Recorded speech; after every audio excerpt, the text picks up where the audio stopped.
মরবিলিনাম হামের virus মরবিলি virus থেকে প্রস্তুতকৃত একটি লোশন মেডিসিন। তাই হোমিওপ্যাথির এই মেডিসিনটি সদৃশ্য আরোগ্য নীতি বা সিমিলিবাস কিউরেন্টার নীতি অনুযায়ী এটি হামের যে কোনো পর্যায়ে অত্যন্ত কার্যকর বলে বিবেচিত হয়। অর্থাৎ হামের যে কোনো স্টেজে, অর্থাৎ হাম চলাকালীন সময়ে, ডিউরিং হামের পরবর্তী জটিলতা, পোস্ট মেজাল কমপ্লিকেশন এবং হামের প্রতিশোধক বা প্রতিরোধক হিসাবে অর্থাৎ মিজেলস প্রিভেনশন হিসেবে এই মরবিলিনাম ওষুধটি হোমিওপ্যাথিতে খুবই সুপরিচিত। মরবিলিনাম ওষুধটি প্রথম হোমিওপ্যাথিতে পরিচিত হয় হ্যানিম্যান স্যারের পরবর্তী সময়ের ইউরোপীয় হোমিওপ্যাথদের মাধ্যমে, মূলত 19 শতকের শেষের দিকে, যখন মিজেলস ভ্যাকসিনটি আবিষ্কার হয়নি। হোমিওপ্যাথিতে কোনো রোগ জীবাণু বা রোগাক্রান্ত টিস্যু থেকে যখন কোনো মেডিসিন তৈরি করা হয় তখন তাকে লোশন মেডিসিন বলে। মরবিলিনাম ওষুধটি হাম আক্রান্ত রোগীর দেহ থেকে মিশ্রিত তরল অর্থাৎ মিজেলস সিক্রেশন থেকে পটেন্টাইজেশনের মাধ্যমে প্রস্তুত করা একটি মেডিসিন। হামের ক্ষেত্রে এর বিশেষ কার্যকারিতা এবং ক্লিনিক্যালি ব্যবহার দ্বারা জনপ্রিয় করেন হোমিওপ্যাথির দুজন বিখ্যাত চিকিৎসক, ডাক্তার বার্নেট এবং ডাক্তার সোয়ান।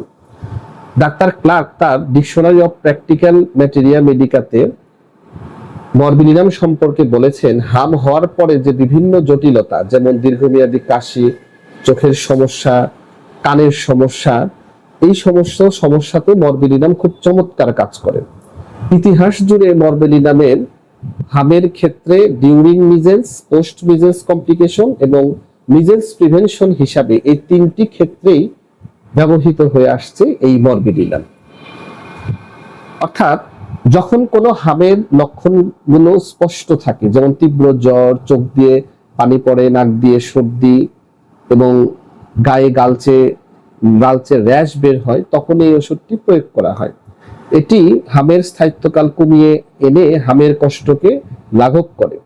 হামের পরবর্তী জটিলতায় ঐতিহাসিকভাবে মরবিলিনামের সবচাইতে বড় সাফল্য হচ্ছে আফটার ইফেক্ট দূর করা। অনেক সময় হাম সেরে যাওয়ার পরে কিছু সমস্যা থেকে যায়, যেমন দীর্ঘস্থায়ী কাশি, কানের সংক্রমণ বা কানে কম শোনা, চোখের দীর্ঘমেয়াদী প্রদাহ বা হজমের সমস্যা, শরীর দুর্বলতা সহ আরো বিভিন্ন ধরনের সমস্যা হামের পরবর্তীতে হামের রিকভারি স্টেজে আমরা দেখতে পারি।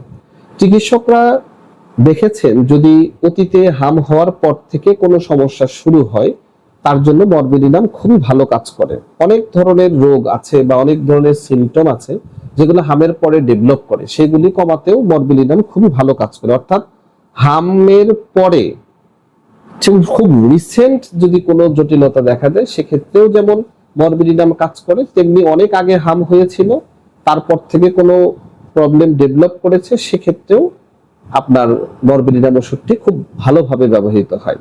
এবং হামের প্রিভেনশন হিসাবে যখন কোনো এলাকায় হাম ছড়িয়ে পড়ে তখন সুস্থ শরীরে বা সুস্থ বাচ্চাদের এটি সেবন করানো হতো অতীতকালে, যাতে রোগের প্রতিরোধ ক্ষমতা তৈরি হয়। একে হোমিওপ্যাথির ভাষায় হোমিওপ্যাথিক প্রোফাইল্যাক্সিস বলা হয়। মরবিলিনাম ব্যবহারের কিছু নির্দিষ্ট লক্ষণ আছে, একদম স্পেসিফিক লক্ষণ, যেমন সর্দি কাশি হওয়া, অত্যন্ত তীব্র সর্দি, হাঁচি, কাশিটা শুষ্ক থাকবে এবং রাত্রে কাশি বাড়বে এবং সারা শরীরে র্যাশ বের হওয়া। এই সমস্ত লক্ষণ হচ্ছে মরবিলিনামের মূল লক্ষণ। তো লক্ষণ থাকুক না থাকুক, অনেক হোমিওপ্যাথগণ লিখেছেন তাদের বইগুলোতে যে হামের যে কোনো অবস্থাতে, যে কোনো সময়, যে কোনো প্রয়োজনে আপনি মরবিলিনামটি ব্যবহার করতে পারেন। তবে হোমিওপ্যাথিতে কনস্টিটিউশনাল ট্রিটমেন্টটাই হচ্ছে বেস্ট ট্রিটমেন্ট প্রসিডিউর। সবাই ভালো থাকুন। আসসালামু আলাইকুম ওয়া রাহমাতুল্লাহ।